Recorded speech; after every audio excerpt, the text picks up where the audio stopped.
심하게 비판하시는 분들은 이분들이 원작을 읽지 않았다라고 하시는데 그렇지는 않았을 거예요. 그거는 워낙 답답하니까 하시는 말씀이라고 생각이 드는데, 전독시 안에서도 이때 이 세계를 왜 사람들은 열망할까, 더더구나 뭐 2030 세대들이 왜 여기에 소비 주층이고 이런 것들에 탐닉했을까라는 것을 이해하는 게 중요한데, 그런 게 없는 채 이게 인기가 있었으니까 가져오면 되게 좋아할 거야 라는 이 단순한 생각은 절대적으로 좀 안 되는 부분인 거죠. Rising strings, faster the pressure.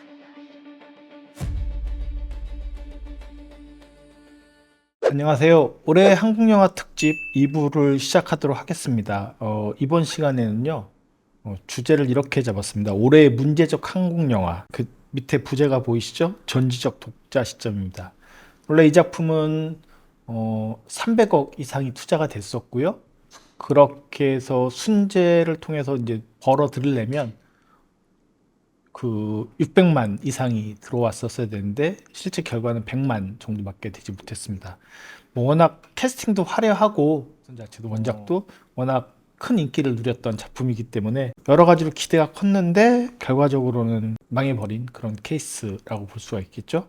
그래서 근데 이 영화를 통해 한국 영화의 어떤 지형도 어떤 변화를 읽어보고 싶어요. 이 영화에 대한 비판은 워낙 많았고 뭐 저는 따로 언급하거나 다른 적은 거의 없었습니다만, 오늘 이 시간을 통해서 올해의 문제적 한국 영화로 이 전독시를 올리면서 여러분과 좀 이야기를 나눠보자 합니다. 전지적 독자 시점 7월 22일경에 극장에서 개봉을 했었고요. 비판들을 제가 정리해봤어요. 뭐 너무나 많죠. 비판들 다 똑같은데 뭐 이렇게 얘기할 수 있어요. 첫 번째는 웹소설 웹툰을 각색하면서 이게 마치 이제 그 안에 게임창, 스테이트 창, 시스템 창과 성자들의 간접 메시지를 스크린에서 구현하는 방식이 이렇게 혼란스럽고 잘 뭔지 모르겠다 라고 하면서 실제로 웹툰, 웹소설의 그 감각을 제대로 못 구현했다라는 비판을 받기도 했었고요. 또 하나는 워낙 전독시가 방대한 세계관을 가지고 있는데 대부분 설명조로 등장을 하고 뭐 배우성, 코인, 시나리오, 화신 등 여러 가지 고유명사들이 등장하는데 이것들을 다 말로만 처리하다 보니까 장황하게 설명하는 장면들이 많았고, 그러다 보니까 이야기에 몰입하는 것들이 몰입도가 상당히 떨어졌다라는 비판도 많았습니다. 또 하나 이제 많이 비판받는 게 CG죠, CG. 거의 이제 B형 도깨비인데 저도 도깨비를 보고 깜짝 놀랐습니다. 이게 뭐지? 라고 생각할 정도로 크리처 CG의 이제 위화감. 실제로 이제 괴물들도 그렇죠. 그렇게까지 흥미롭다라고 보여지는, 사실 이 크리처물에서는 크리처가 또 되게 중요하잖아요. 그것을 어떻게 구현하느냐. 뭐 미키 세븐틴만 봐도 알 수 있는 것처럼 그 크리처들을 그리는데 그 느낌이 있으면 어느 정도 화면에서 견딜만 하거든요. 근데 그런 것들이 문제가 좀 됐다. 그 중에서도 또 배우와 CG 캐릭터가 서로 소통을 할 때 되게 부자연스러워서 그런 것들이 비판의 도마에 오르기도 했었습니다. 또 하나는 그 김독자 그리고 유중혁, 안효석과 이민호의 관계에 대한 해석들이 사실 이 영화 안에서는 뭐가 이루어지는지 잘 모르겠어요. 서로 티격태격하고 있는데 콩만 잡다가 그냥 끝나버리면 거든요. 이런 것들을 어떻게 해결해야 되는지에 대한 얘기들은 이후에 다시 말씀드릴 텐데, 그런 것들에 대한 비판도 많았고요. 가장 많은 비판은 이지혜 역의 지수에 대한 연기죠. 너무 많은 비판이 있어가지고요. 그쵸? 근데 기대하는 이미지는 있었겠죠? 원작에 이제 이지혜라고 하는 그 인물은 살기 위해서 친구를 죽였다는 트라우마 같은 것들이 있고, 해상전 제독이라는 무거운 스펙을 가진 거치고 냉소적인 고등학생 캐릭터이고, 실제로 칼을 쓰는데 영화에서 이제 총으로 바뀌었죠. 뭐 그런 부분들에 대한 비판도 있었습니다만, 뭐 칼이냐 총이냐가 뭐 본질은 아닌 것 같아요. 하지만 이제 연기의 단순함 그리고 캐릭터의 단순성 같은 것들, 되게 평면화된 캐릭터로 등장을 하게 되죠. 워낙 많은 인물들이 김독자를 중심으로 같이 결합이 돼서 따라가줘야 되는데, 그럴 때 김독자는 말이 많고 어떤 마음의 대화들이 되게 줄을 이루고 있고, 또 다른 인물들은 별로 말이 없는 채 되게 평면화된 어떤 캐릭터를 연기한다라는 것들이 전반적으로 좀 비판을 받았던 그런 부분입니다. 나나 같은 경우가 그래도 가장 좀 매력적으로 보여지는 어떤 액션 연기들이 보여지지 않았나 싶은 생각이 드는데, 어쨌든 이런 비판들이 지금 보여주시는 것들이 기본적인 전독시에 대한 많은 비판들이었습니다. 이게 어떤 문제를 가지고 있는지를 이제 좀 들여다보겠습니다. 이게 그냥 비판하는 건 뭐 크게 지금 시점에서는 의미가 없는 것 같고요. 이런 얘기들을 좀 한번 해볼 수 있을 것 같아요. 문제의 이제 해결을 위하여라고 좀 거창하게 던졌는데, 제가 이제 고민했던 것들이에요. 아마 이게 오늘 얘기에 이 문제적 영화를 좀 앞으로 어떤 식으로 접근해야 되는가에 대한 여러 가지 아이디어를 드리는 건데요. 첫 번째는 웹툰 웹소설에 대한 이해가 부족하다라는 비판들이, 뭐 감독도 그랬고 뭐 제작자도 그렇다라는 말도 많은데, 사실은 이해가 필요하죠. 근데 중요한 건 앞으로 한국 영화나 드라마에서는 웹툰 웹소설을 가지고 각색하는 경우들이 태반일 거예요. 그런데 웹툰 웹소설에서 보여지는 방식과 분명히 시각적 매체인 영화나 드라마에서 보여지는 방식은 다를 수밖에 없거든요. 각색을 많이 해야 돼, 생각보다. 그 많이 할 때 어떤 방향으로 할까라는 것들이 되게 중요한데, 여기에 토대가 되는 게, 웹툰 웹소설은 보면 전생물이든 환생물이든 혹은 이세계물이든 갑자기 어떤 새로운 세계가 열리는 거잖아요. 전독시 안에서도. 이때 이 세계를 왜 사람들은 열망할까? 더더구나 뭐 2030 세대들이 왜 여기에 소비 주층이고 이런 것들에 탐닉했을까라는 것을 이해하는 게 중요한데, 그런 게 없는 채 이게 인기가 있었으니까 가져오면 되게 좋아할 거야 라는 이 단순한 생각은 절대적으로 좀 안 되는 부분인 거죠. 이 세계가 필요해요. 이건 지난번에 애니메이션 하면서도 이 세계에 대한 언급들을 제가 살짝 했었던 부분과 똑같은데요. 지금은 현실의 고통 같은 것들을 해결하기 위해서 현실과 직면하지 않아요. 더군다나 저희가 코로나 시대를 거치면서 직면한다는 것에 대한 두려움이 커진 그런 시대를 살아가고 있어요. 그러다 보니까 그 안에서 그것을, 고통과 어떤 어려움들은 있잖아요. 그것들을 어떤 식으로 자꾸 체화하거나 그것들을 바꿔서 말하기 시작하면 이거 바꿔 말하기 전략이에요. 이것들이 바로 이 세계에 속한다라고 할 수 있어요. 이 세계에선 갑자기 레벨업이 되어버릴 수 있어요. 물론 낭만이고 환타지죠. 근데 레벨업이 되느냐 아니냐 뭐 이런 것이 더 본질적으로 중요한 문제이기보다는, 그런 것들, 현실의 어떤 고통과 직면하지 못하는 세대의 어떤 문제들이 이 세계를 자꾸 소환해내고 있다. 그리고 이 세계에서 그런 것들을 어떻게 대할 것인가라는 것들이 서사 안에서 설득력 있게 발휘될 때 사람들은 거기에 대한 호응을 일으킨다라고 볼 수 있는데, 그런 점에서 보면 이 전독시에서는 갑자기 그 책의 세계가 열리는 거잖아요. 나 혼자 유일한 독자예요. 이거 엄청나게 강력한 거거든요. 그러면 왜? 나는 책을 다 읽은 사람이니까. 그랬을 때 생기는 문제로 나는 이미 아는 주체예요. 근데 다른 사람들은 이 세계가 왜 이렇게 전개되는지 몰라요. 이 세계의 간극이 능력자로서 되게 평범하고 어떻게 보면 되게 왜소한 김독자를 능력자로 만들어주고, 이 그곳에서 어떤 영웅이나 새로운 인물로 살아갈 수 있는 가능성을 열어주는 건데, 그거에 대한 이해도가 없어요. 그래서 원래 원작에서는 보시면은 김독자가 자기가 읽은 것들을 다 기억하지 못해요. 그래가지고 저자 작가와 이제 대화를 마지막에 나누면서 나중에 파일 하나를 보내주거든요. 그게 전편에 대한 내용들이에요. 그래서 그걸 열어보면서 해결하는 것들이 있는데, 영화에서는 뭐 그것들이 다 이제 불필요하거나 번거로울 수 있으니까 일단은 그냥 단순하게 다 기억하는 것처럼 했어요. 뭐 여기까지 다 좋아요. 근데 그 책에 있는 세계가 열린다고 할지라도 이것이 다시 전개가 될 때 묘한 어떤 간극들, 차이들이 발생하잖아요. 그게 이제 이야기가 쓰여진 방식이에요. 그래서 김독자 영화 속에서도 안효섭도 그런 고민을 하죠. 내가 알고 있는 건 이런 거였는데 왜 좀 다르지? 라는 고민들을 해요. 그런 것들을 계속 보여주면서 내가 이미 알고 있는 세계, 아는 주체임에도 불구하고 또 새롭게 맞이해야 되는 부수적인 과제들, 뭐 이런 것들이 필요한데, 이 영화에서는 그 안다는 사실이 어느 정도의 능력치인지에 대한 매력을 제대로 발휘해주지 못하고 있어요. 이런 점에서 보면 여기에 원형이 되는 영화들이 있습니다. 처음에 그 제가 이제 오른쪽 화면에 있는 것들이 소스 코드, 사랑의 블랙홀, 엣지 오브 투모로우 같은 영화들이에요. 이게 소위 말해서 타임 루프 영화들이에요. 타임 루프는 뭐냐면 시간이 계속 반복돼요. 사랑의 블랙홀을 전 너무나 좋아하는데, 여기서 보면 빌 머레이가 기상 통보관인 필 코너스 역할을 하고 있거든요. 매일 같은 날이 반복되는 거예요. 그런데 같은 날이 반복되다 보니까 동선이 뭐가 있을지 다 알아요. 아침에도 자기의 옛날 동창을 만나는 어떤 보험회사 직원도 만나게 되고, 뭐 이런 것들이 반복되면서 계속 어떤 목표들을 이뤄가게 돼요. 왜? 이 세계를 너무나 잘 아니까. 그것이 소스 코드에서도 어떤 미션들이 주어지게 되고, 그 폭탄 제거 미션들을 해결해 가는 과정을 보여주고 있어요. 엣지 오브 투몰에서는 우리 탐 프로저 형님이 외계인에 의해서 어떤 순환하는 그 소위 말해서 타임루프 속에 이제 갇히게 됐는데 그러다 보니까 그 외계인이 있는 피라미드 그 저기 루브르 박물관에 있는 피라미드 아래까지 쳐들어가기까지 계속 반복되는 과정들 그리고 그 안에서 여전사와 같이 연합하는 과정들을 계속 반복해서 보여주고 있어요. 그러니까 이미 알고 있는 주체이기 때문에 하기도 하지만 알고 있는 주체도 다 할 수 있는 건 아니라 엣지 오브 투모로우에서 보여주는 것처럼 실패하기도 해요. 계속 반복돼요. 계속 미션하고 훈련하고 해도 안 되는 건 안 되는 거구나라고 그렇게 또 느끼기도 해요. 이런 것들이 이야기의 간극과 재미를 만들어주는 거거든요. 근데 전독시에는 그게 없어요. 전지적 독자 시점이란 이 작품의 제목은 바로 그 능력치를 가리키는 말이거든요. 전지적 독자 시점이 능력이에요. 이 김독자가 갖고 있는. 그래서 위에서 내려다보기도 하고 독자 시점에서 바라보는 여러 가지 능력치들이 있는데 그런 게 영화에 하나도 안 쓰였어요. 또 하나 이제 많이 얘기되는 게 제4의 벽이라는 것이 원작에도 있는데 영화에서 아예 가져오지도 않았어요. 이 제4의 벽은 뭐냐면 소위 이제 문학적 용어이기도 해요. 독자와 현실 사이에 어떤 그 벽 같은 것들이 있다라는 어떤 그런 이론적인 것인데 그래서 이 제4의 벽을 통해서 뭘 발휘할 수 있게 되냐면 지금 벌어지고 있는 이 김독자의 현실을 마치 허구의 픽션의 세계처럼 치환하는 능력들을 발휘할 수 있거든요. 그런 능력들이 있으면 아 이게 영화의 제목처럼 작품의 제목처럼 독자이기 때문에 이 세계를 미리 경험했기 때문에 알고 있기 때문에 발휘할 수 있는 이야기의 매력들이 펼쳐져요.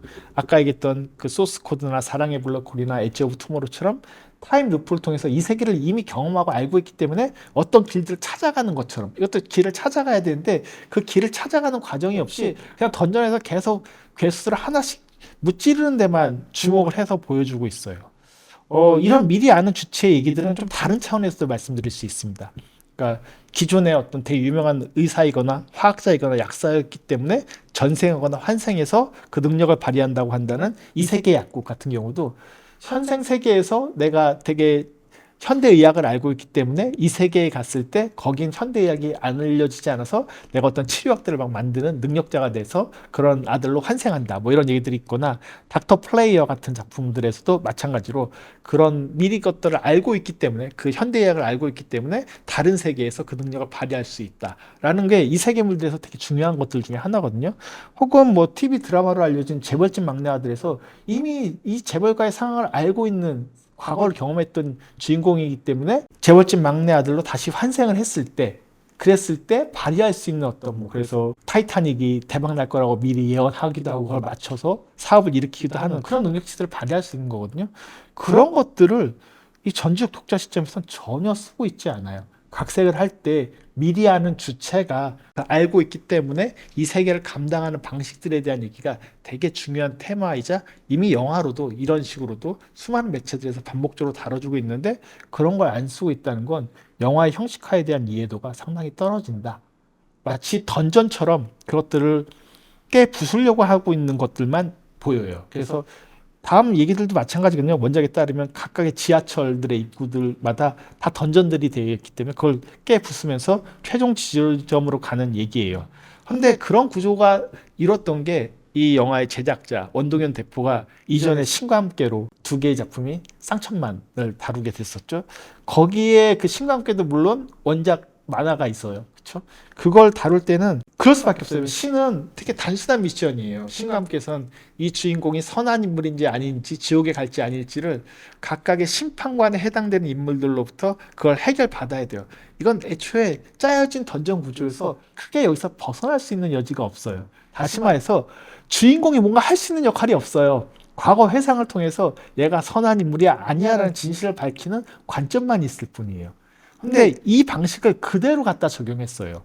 원동현 대표가 뭐 어느 인터뷰에서 이것도 이제 유튜브에서 상당히 그 비판을 받았던 그런 답 중에 하나였었는데 독자들이 원작을 읽은 사람들이 되게 그 원작과의 비교만 하는 것 같다.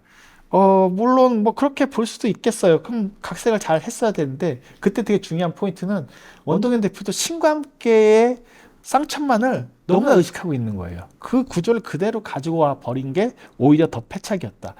다 원작과 전작들과의 관계들이 있을 텐데 둘 다 그걸 의식할 필요가 없었던 거라고 생각이 들어요. 왜냐하면 영화의 어떤 고유성으로서 아는 주체가 발휘할 수 있는 어떤 서사의 매력 같은 것들을 많이 설정 속에서 써놨어야 되는데 새로운 서사를 위해서 과거의 성공은 잊어버릴 필요가 있어요. 그건 독자도 마찬가지고 제작자도 마찬가지고 감독도 마찬가지지 않을까 싶은 생각이 들어요. 심하게 비판하시는 분들은 이분들이 원작을 읽지 않았다라고 하시는데 그렇지는 않았을 거예요. 그거는 워낙 답답하니까 하시는 말씀이라고 생각이 드는데, 되게 중요한 건 새로운 서사가 만들어질 때 과거의 성공, 과거의 영광을 잊어야 되는 게 한국 영화 역사가 보여준 것 중에 하나예요. 뭐냐면 2003년도가 한국 영화의 되게 중요한 기점이자 21세기의 르네상스의 시발점이라고 말씀을 드렸었는데, 이때 보면 한국 영화는 기존의 한국 영화는 전혀 다른 영화들이었었어요. 다시 말해서 아버지 세대가 없는 감독들이었었어요. 박찬욱도 그렇고 봉준호도 그렇고 류승환도 그렇고 김지훈도 그렇고 아버지 세대를 전혀 의식하지 않은 영화들을 만들어냈어요. 그러다 보니까 새로운 어떤 영화들의 서사들을 필요로 했고 그런 것들을 다른 데서 마구 끌어와서 섞고 믹싱하고 이렇게 만들었거든요.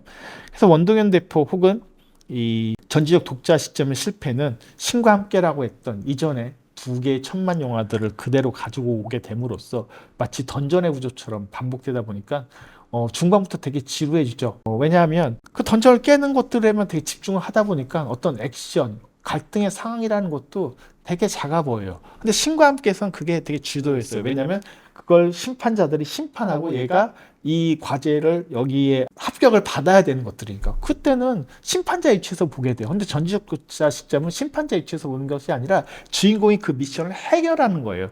이 주인공의 의지와 노력과 역량이 더 중요해지는데 그것들을 혼돈했다라고 보여지는 부분들이 생겨나게 됩니다. 그리고 또 하나는 1편의 엔딩인 건데요. 그건 외계인 최동원 감독의 영화도 실패했었던 부분이고, 많은 것들을 설명하는데 사실은 1편의 성공을 보여주는 가장 대표적인 사례는 오셔스키 자매가 됐죠. 지금은 자매의 매트릭스 1편이에요. 1편에서 네오는 끊임없이 스스로를 의심해요. 내가 메시아일까? 내가 네오일까? 더 원일까? 과연 절대자일까? 계속 의심하다가 1편의 맨 마지막에서 결국 각성하게 되면서 스미스가 쏜 총알을 딱 멈추게 되고 세계가 디지털 코드로 보여지는 그 파란 녹색의 화면으로 영화가 끝이 나게 돼요. 각성하면서 끝나는 얘기예요. 근데 전독시에선 이미 내가 이야기 시작 출발점부터 내가 이 세계가 아는 세계야 라는 걸 깨달았어요. 근데 여기서 문제가 되는 인물이 누구냐면 유중혁과 화합을 해야지 이 세계를 깰 수 있거든요. 근데 1편이 끝나도 대략적으로 화합하는 것 같은데 그게 되게 적극적인 드라마가 돼야 돼요. 서로 처음에는 갈등하게 되고, 유중혁이 그 영화에서 보시면 김독자를 밑으로 떨어뜨리잖아요. 거기서 살아나온지 보겠어 라고 하면서 그 과정을 통해서 서로의 갈등들이 쌓여가서 1편의 엔딩에서 서로 손을 잡으면서 자 우리 그럼 이제 이 세계로 나아가 볼까? 라고 하면서 서로의 각성과 대우 단결을 보여주면서 끝나는 구조였다면 이게 원작의 구조와는 다른 거예요. 영화에서 그런 식의 어떤 각성의 구조, 연합의 구조로 엔딩이 됐다고 한다면 2편은 어떻게 될까? 2편에서 얘네들 어떤 식으로 연합할까 기대하면서 기다릴 텐데 1편에서 그냥 어디 가는구나, 또 던전을 또 가겠구나, 끝이 나버리다 보니까 힘이 온도가 확 떨어져요. 이걸 올리는 방법에 대한 고민들, 다른 많은 유형의 어떤 영서사들 혹은 판타지 서사들의 기본적인 얼개들을 너무나 무심하게 좀 대했다라는 그런 안타까움이 있고요. 그런 부분들을 좀 해결한다고 했다면 전독시는 되게 재밌는 소재라고 저는 생각을 합니다. 그리고 이런 아까 소스 코드라든가 이런 타임루프 서사물들 혹은 현실에서 이미 그 경험치의 데이터가 있기 때문에 다른 이세계나 환생을 했을 때 내가 능력치를 발휘할 수 있는 수많은 서사들의 양식들을 책이라고 하는 걸 통해서 되게 독자라고 하는, 어떻게 보면 요즘 세대에 되게 가까운 어떤 감성인데 그 독자를 통해서 깨어나는 어떤 것들을 보여줄 수 있을 텐데 그런 부분들에 대한 설정, 그건 확실히 지금 세대가 왜 이 세계나 이런 판타지를 필요로 하는지에 대한 이해가 부족했기 때문에 생긴 일인 것 같아요. 그래서 그런 부분들에 대한 농도를 좀 더 제대로 시나리오 단계에서부터 고민을 했으면 뭐 배우들의 아쉬움, 뭐 크리처의 아쉬움, 캐릭터의 아쉬움, 뭐 CG의 아쉬움 물론 있을 거예요. 계속 있을 텐데 그런 것들을 넘어서는 기본적인 이야기의 완성도라는 것들이 있었으면 그래도 우리가 좀 더 많은 얘기들을 해서 이 영화를 좀 즐길 수 있지 않았을까 싶은 생각이 들긴 했었습니다. 그래서 2부가 이미 이제 뭐 그것도 보여줄 예정으로 알고 있습니다만 1편이 무너지면요 시리즈에 속하는 것들은 사실 회복하기가 되게 쉽지가 않아요, 현실적으로. 그리고 뭐 외계인 때도 마찬가지지만 2편 개봉할 때 1편 다시 개봉을 한다고 해서 사람들이 그것을 다시 보러 가지는 않습니다. 그런 안타까움들이 좀 있고요. 앞으로 이제 이 얘기를 드린 이유는 웹툰 웹소설이 초반에도 말씀드렸던 것처럼 되게 중요해요.